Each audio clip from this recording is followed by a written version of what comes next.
刷到我了吧？开不开心呀？今天看完这个视频，学到的一招半式，基本上你就可以成为一个半桶水的师傅了，就像我这样，厉不厉害？这是一台康佳50寸的，故障现象是灰屏。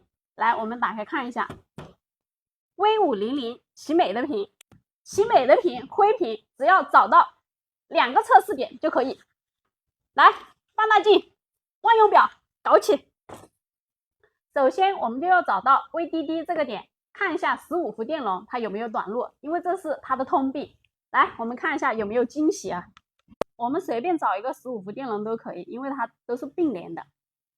那有 7.1K， 这就没有短路，很遗憾，没有惊喜，这样产电容的机会就没有了。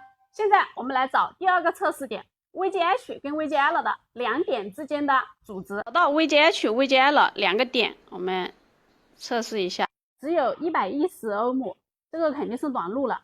它们2点之间的阻值是越大越好，甚至无穷大。我们为了判断到底是左边还是右边还是逻辑板短路，那我们取开这个排线，我们再测。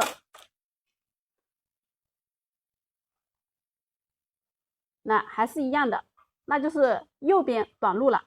像这种情况非常的简单，我们只要找到去歪线路，这个 VGH、VGL 给它切一刀就好了。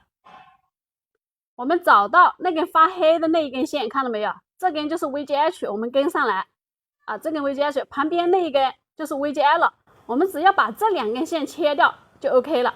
开始动刀了啊，看清了啊。怎么样？完美修复。我们有的屏切出来会半边发黑，你们知道是为什么吗？